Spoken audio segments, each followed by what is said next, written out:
Hello, gang. Welcome back to the channel, D Blaze TV 71. Tonight, I want to talk about, we're going to change it up and do something a little different. I want to talk about the importance of voting in the black community. And I just want to get my opinion out there as far as why I feel like it's so important for us to continue to get out the vote. Not only during the presidential election, but also the midterm elections and any local elections that happen in your area. And I know this might, not rub everybody in the right way, because there's a lot of people in the conscious community who feel like, our votes don't count or voting doesn't matter in the American election system. And I just want to let you guys know why I think it's so important that we do vote and why our votes do matter. So if you're asking, and I took a few notes here, so I'm going to be looking down every now and then, making sure that I cover every point. If you're asking yourselves, why did we show out record numbers during this past presidential election, yet we haven't seen any of our agendas implemented into law, or anything that has passed Congress yet, or got to the White House and on the president's desk signed into law yet? Well, I'm going to answer those questions for you, but proposals such as social justice reform, black police reform, economic equality initiatives, healthcare reform, student debt relief, climate change, reparations, the infrastructure deal that they've got on the table that still hasn't passed Congress yet. I'm going to explain why there's a stalemate in Congress and why nothing seems to be happening yet. As a matter of fact, we seem to be fighting just to hold on to the voting rights that we had this past election. Republicans in different states are working so hard to implement voter restriction laws, so that we don't get out the vote. And that's another topic I want to cover. If our votes didn't matter, why would they be working so hard to restrict your access to voting and to discourage you from getting out to vote? But it starts with understanding the American democracy and the voting process. Okay, so let's just cover that a little bit. We'll start at the beginning, understanding that there are three branches of government. You have the legislative, you have the executive, and you have the judicial. Now, the legislative is made up of the House of Representatives and the United States Senate, while the executive is the president, the vice president, and the cabinet thereof. The judicial, the Supreme Court, and the lower justice systems, the lower courts, whose job it is to evaluate the laws and decide whether they are constitutionally and that there's constitutionality to those laws and they're legal. While the executive branch's job is to implement the laws. Let me say that again. The president's job is not to make laws, but to implement the laws. The legislative branch is the House of Representatives. They make the laws. Okay? The House of Representatives are members of a branch of government that are representative depending on the population per state. So the more people in your state, the more members of the House of Representatives you have to represent you in Congress.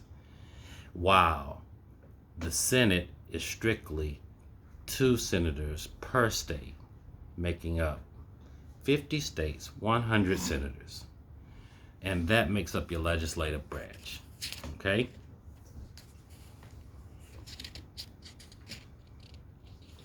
So, now, the executive branch, the president's election cycle, runs every 4 years, which happens to be when we as a people most likely gonna show up. While the legislative branch and local branch, state and local branches of government have elections that are happen on the cycle of every 2 years. The 2 year cycle in between the presidential election is called the midterm election. Okay, and these are important because it's when mayors, state representatives, House members of the state, and Senate members, state senators, and state House members are elected, challenged for their new term, and it is important for us to get out and vote at that time because it's the chance to fill the spot in our state legislative branches and local government. And these are the places, these are the seats that will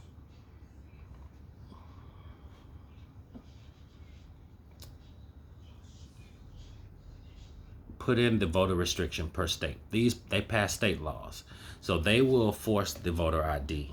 They will decide how early you can vote and how often you can go out and vote during early election, and which days those will be, what sites those voting booths will be at, and so forth. So they decide on whether they're gonna have 10 days of early voting or a full 20 days of early voting. They decide whether they're gonna force you to show ID when you come to the voting booth or not. They decide whether, so they're making the voter restriction laws per state to try to discourage you from getting out to vote. And when we don't get out during midterm, we're allowing them to put the people in place that's going to restrict us from having our vote rights as voters. Okay, and that's what's happened in my state, which is North Carolina. We have been lazy and lackadaisical on voting during the midterm, and therefore they have been able to, not necessarily that they've tried with the voter restriction, but we have a Democratic governor, Governor Cooper, who vetoes most of those laws when they come across his desk. But had we not had a Democratic governor, then we would probably be showing ID at the voter booth, have limited days to vote, and things like that. But also, what's important is the redistricting the representatives. Say, for instance, which is called gerrymandering. I'm going to explain that to you. When state legislators look at the districts by demographic, by people of color, they look at your race, they look at the population, and they look at the potential outcome of the vote in your particular county. And then they redistrict that, or they set that up to where as that particular area has this many people in it, and it has this many black people, this many Hispanics, this many potential Democratic voters, and they realign those districts to where they equal it out, or even give the advantage to the Republican side, so that when you go in to vote on the particular representative in your area, it's been gerrymandered to the point to where the Republican has the advantage because there's more potential Republican voters that are going to show up, that are going to come out and vote, than the actual Democratic. And they do that by understanding the demographics in each area. And so our particular area has been gerrymandered to the point to where the local state and House of Representatives will be Republican for the near future. You know what I'm saying? And we've got to change that by continuing to come out during midterm voting. Okay, and this has a lot to do with the voter restriction laws on the local and state level. All right, so let's move on.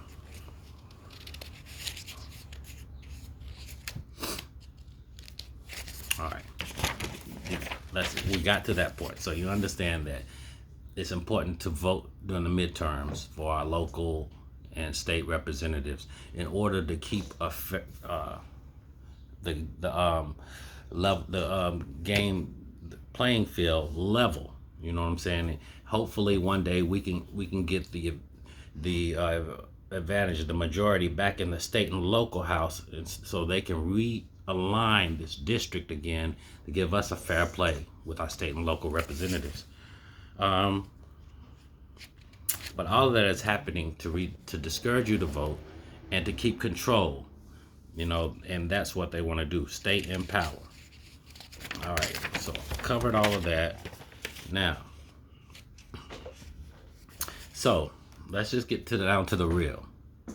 You're asking yourselves, well, look, D-Blaze, oh, yo, the Dems have the president. the Dems have control of the House. The Dems have a 50-50 split in the Senate. So why is it that we can't get anything done? Well, that's a very good question, and I'll explain that. Like I said, the executive branch, the president, he just implements the laws. I mean, he could make something by executive order, but he could create them by executive order. But the majority of the laws are created in the House, in the legislative branch, and the Senate is the issue. Although, because we have the 50-50 majority, which means that we would have the tie-breaking vote cast by Vice President Harris if it ever came down to it. But the problem with the issue is what is called the filibuster. And the filibuster is an archaic procedure used in the Senate to either prolong the vote on the bill or deny a vote on the bill altogether. I mean, it was initially used once emancipation came down and black people were freed in order to deny them the same rights as other people. But now it's used as a tool to deny the majority, the simple majority, the idea of creating and passing bills that their constituents that want to see and get passed. So it's basically a talking point. You talk a bill through as long as you want to. You can sit on the Senate floor and just talk away for days until 2/3 majority of the Senate votes to vote on the bill. You have to have 2/3 majority say, hey, let's take a vote on this bill in order for you to stop the filibuster. And the way this Senate is set up at a 50-50 split, and our political process today, and the turmoil with the Republicans and Democrats, there is no way that you would get a 2/3 majority vote on any bill that is progressive, that is something that we want to see progress. And the only way to end this is to kill the filibuster altogether. And that would only take a majority vote. However, we have two Democratic senators, Mr. Joe Manchin out of West Virginia and Mrs. Kyrsten Sinema out of Arizona, who are Democrats only by title. They vote down lines with the Republicans, basically feeling as though they're voting on behalf of their constituents. But as we see, if you're doing any research and any studying of the issues, the state of West Virginia, one of the poorest states in the nation, Joe Manchin's constituents want him to end the filibuster as well. They also want him to pass a lot of laws that he won't even vote on. So he's voting down the lines of the Republican Party, and they're actually trying their best to protect him at this stage, and Kyrsten Sinema. So it is important for us to recognize that this whole process of getting our agenda passed and promoting social justice, police reform, and all of these issues that we may want to take a vote on and want to see passed in the future down the road before this term is over, are being held up by two Democratic senators who call themselves Democrats but aren't. And so when their term comes back up to be reelected, they need to pay the price. And that, but that would happen in their individual states, West Virginia and Arizona. They need to make these two senators pay the price for stopping progress. And they hope to discourage you and place the blame. What is happening here is the Republicans want to. That's what they want. They want a stalemate. They don't want anything to get done. They don't want any progress to be made, in order to throw the blame back on Joe Biden and say, he never did anything for you. You know what I'm saying? You voted for him and nothing got passed. But what I want you guys to understand is that they're the reasons for the stalemate, and with a couple of fake Democrats, a couple of ops in the Democratic Party voting alongside of them, helping us not to get progress done. Therefore, just understand though, as long as we stay the course, that's why it's so important for us to vote in every election. Place people in place, put people in place who carry our agenda, who know our needs, who's going to take it to the floor and push for our goals. They want you to get tired. They want you to get frustrated. They want you to feel like, see, our vote doesn't count. We went out and pushed for this man and nothing has gotten done. They want you to be disappointed. And with the lack of progress and with the lack of movement, but I want you to understand who's truly responsible, which is the Republican Party, the Trump agenda, who they are still catering to, although he's ousted. You know what I'm saying? And I want you to understand that the progress, in order to move forward and to get progress achieved, we're going to have to keep showing up. We're going to have to keep turning out. And we will eventually root out all of this evil, believe me. But the only way to do it is to show up at 81 million plus like we did last time. Even through the midterms, everybody's got to go. You know what I'm saying? Everybody's got to come out, put their vote in, and watch change happen. It's not a process that's going to be easy, and it's not going to be like tomorrow. And it didn't happen like tomorrow. Obviously, what we're a year and some change in, and we haven't seen much.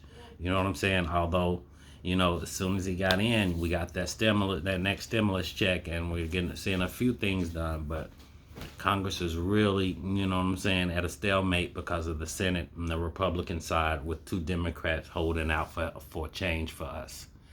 You know what I'm saying? I don't want you guys to feel like your votes don't count. I don't want you guys to feel like, you know, the political system is hacked, is rigged, is this, is that. No, it works just how it's supposed to work. We just need to end the filibuster, and you will see mad change in government. I promise you guys that. Now, give the channel, give this video a like, share, subscribe to the channel, hit that notification. I'm gonna have a lot more different videos popping off, and I'd like to hear what you think in the comments. I appreciate you taking the time to listen. Thanks.